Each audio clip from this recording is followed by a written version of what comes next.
The Raptors lose to the Miami Heat in their first game without Scottie Barnes, who's out with an ankle injury. Gradey Dick leads the way with 22 points, but boy, was it ugly. Let's go to the film room. So Gradey Dick had 22 points tonight, bounce back effort from him, making those corner threes. He was 3 of 11 from three-point land tonight, but I appreciate the fact that he was just letting it fly, and he will have more opportunity here without Scottie Barnes in the lineup for the next little bit. Love this aggression, gets the steal, goes all the way down and pushes it for the dunk. In preseason, Darko Rajakovic had mentioned that Gradey had started doing more athletic plays. We saw that play out tonight. Knocking down this above the break three. Really enjoyed this. Watch him fake the defender one way, catch it in motion, and then nice pump and settle into a mid-range jump shot. This time he takes Bam on the switch, one-on-one, gets him to bite on the pump fake, and then settles into a floater. Crazy shot, but I like the confidence there. Now this next play is a patent Gradey Dick play, but with a little bit of a twist. So typically Gradey is coming off of the corner, off of the ball with 2 pin downs. This time a staggered screen for him as he settles into a mid-range jump shot. So giving him more opportunities to work on that ball handling.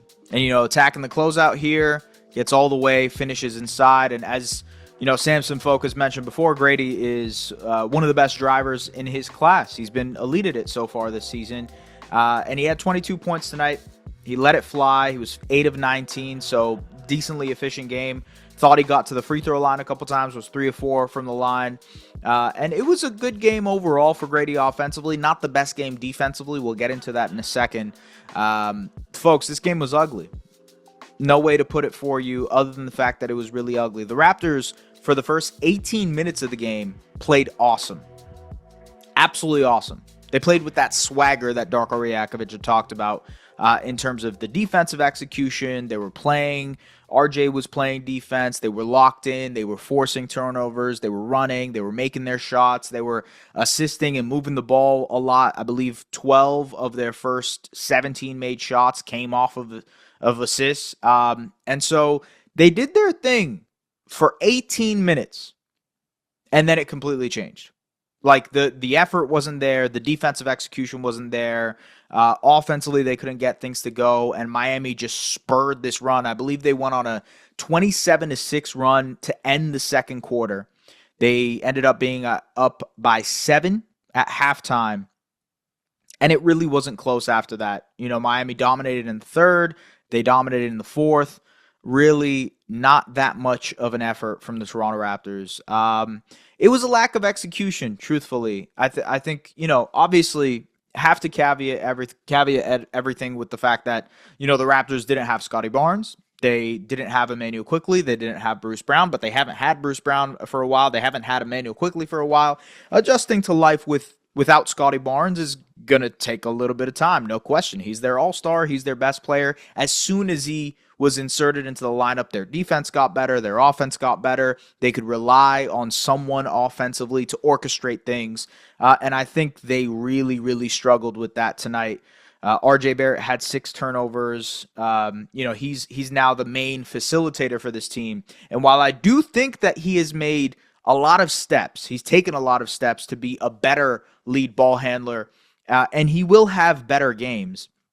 He recorded his second triple-double of his career, but it didn't feel like the most effective triple-double ever. 5 of 18 from the field, just was not shooting the ball well. The offense was just not there. 13 points, 11 rebounds, 10 assists, 6 turnovers. Made a few defensive plays early in this game, but I thought overall his defensive effort waned as the second half and as the team started to not really be in the game. And RJ in general, I don't think really put his imprint on the game throughout, despite the stat line mentioning that he's at a triple-double. Wasn't a very good triple-double, if I'm being truthful. But again, it's part of the process for a guy like Rowan Barrett Jr. I think now that he is in this position where he will see the added attention, where he will deal with the extra coverages and guys sending tons of attention to him, I think this is a good part of the learning curve for RJ as a player himself, right? Learning what it takes to be the number one option on a team. And ultimately, there will be the lows like tonight And that away record thing is definitely looming now. They're 1 of 12, and RJ struggled again on the road tonight. But ultimately, like, you kind of have to take these things in stride when we're talking about development. He will have better games than this. He's had better games than this. And I think you just chalk it up to tough game. First one without Scottie Barnes, and they kind of they lost that rock. They lost that foundation. Gradey had a good one with the added opportunity, with the extra opportunity. He took 18 or 19 shots tonight. I want to talk about the rookie, Jacoby Walter, who did some good things offensively, but has been really, really impressive on the defensive end. Let's go to the film room. Love this play, and I love the poise he has attacking closeouts. Nice little spin. Gets Terry Rozier off his spot, draws the contact, and one. Good job using his length to fight for this rebound and pokes out the steal. Defensively, does a great job chasing shooters. Watch him chase Duncan Robinson around and then guides him into help, pokes the ball out, causes a turnover. The three-point shot continues to evolve as well. He hit 2 of 5 tonight, and that will be an important part of his game as he continues to grow it out offensively, being able to knock down these catch-and-shoot jump shots. Another great defensive possession here. Watch him as he basically stonewalls Duncan Robinson at the rim, forces the turnover. Raptors are out and running. And so his length and his activity on defense is really popping off the charts. And guys, like, I have to stress that is really hard to do as a rookie. To be impactful on the defensive end as a rookie is tough. Like, that is a tough task, because you're dealing with so many things at once. You're trying to develop your offensive game. You're trying to pose a threat offensively. I think, especially as rookies come into the league, they focus on the offensive side of the ball, but he has been great defensively. Really, really good. I believe they allow 7 points fewer per 100 possessions with Jacoby on the floor, which means he's actually an impactful defender for them. And I'm really, really excited to see how the two-man pairing of him and Gradey Dick grow together. Because ultimately, I think, the type of players that you want to pair Scottie Barnes with are the Jacoby Walters and Gradey Dicks of the world. Shooters, and I think we can talk about this a little bit, but shooters who can stretch the floor for you, they're expanding their range. Both Gradey and Jacoby are still working on expanding their range.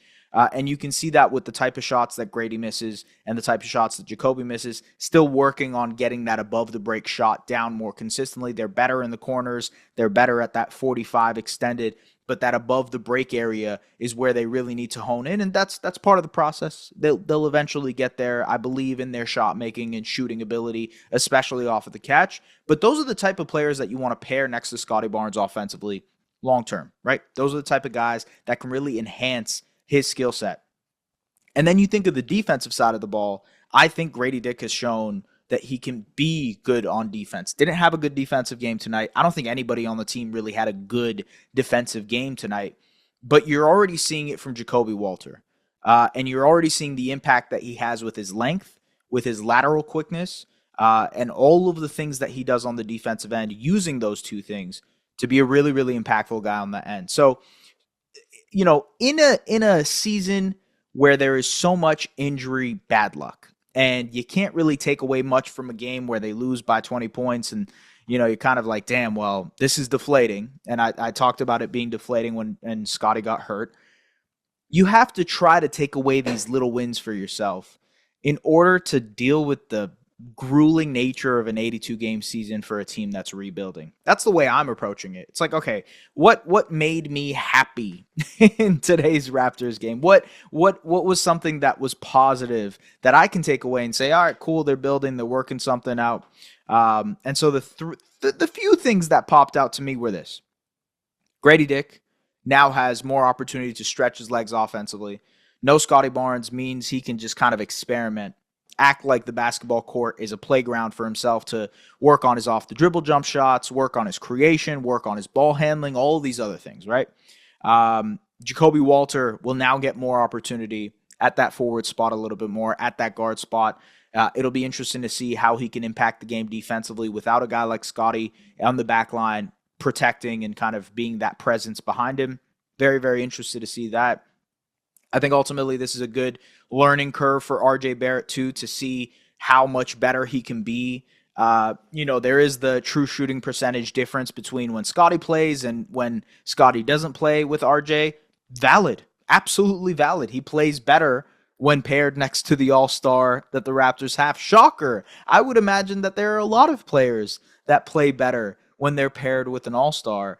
RJ is more of a complementary secondary player. We're hoping, I think Raptors fans in general are hoping that he can eventually break through that ceiling and become a really, really impactful, people have mentioned all-star. He does put up all-star numbers sometimes, especially at home, to do that more consistently. And so this is part of the process of dealing with and watching a developmental team that is in the midst of a rebuild.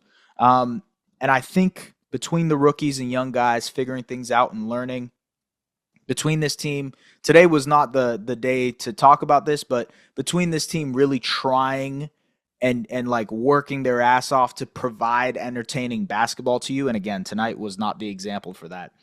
I think there is enough there for you to watch this team pretty consistently. That's about it, y'all.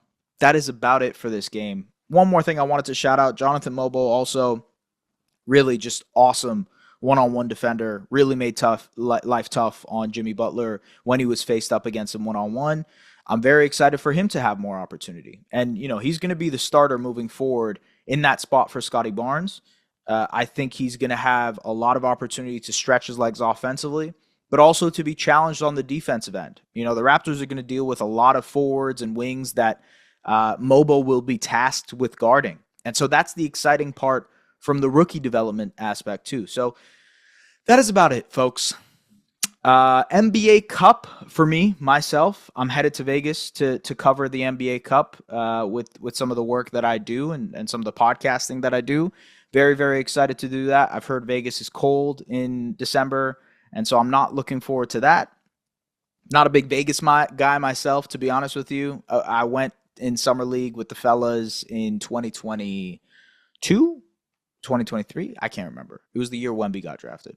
2022, 2023, whatever. Anyways, so we went that year, and it was awesome. It was great, but it was mostly great because I was with the buddies.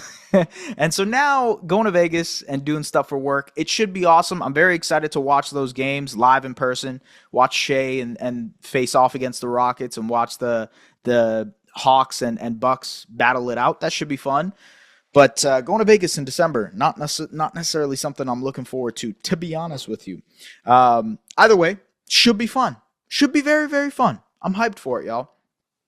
The reason I mentioned that in the first place was because I don't think I will be here for the recap on Monday when they play, I believe, the Bulls. But we will be back for their game against the Nets on Thursday. So I will see you guys for that. And by the way, this spread out schedule over the next week or so, hopefully that provides them with a little bit more opportunity to rest up, to reconfigure, to figure out how they can play without Scottie Barnes, because I do think Scottie is going to be out for the rest of this month. And, we'll see what happens in January with Quick coming back. It doesn't seem like Quick is coming back anytime soon either. So we'll see what happens. But it is good that these games over the next month are kind of spread out so they can kind of deal with it and work out and practice and see how they can just be a team without their two stars, man. Anyways, folks, subscribe to the Raptors Republic YouTube channel. Not just me on here. There's a lot of great podcasts, a lot of great work that's being done. You should check it out if you haven't already. Like, comment, subscribe, do all those things you guys usually do. Appreciate you. See you guys later.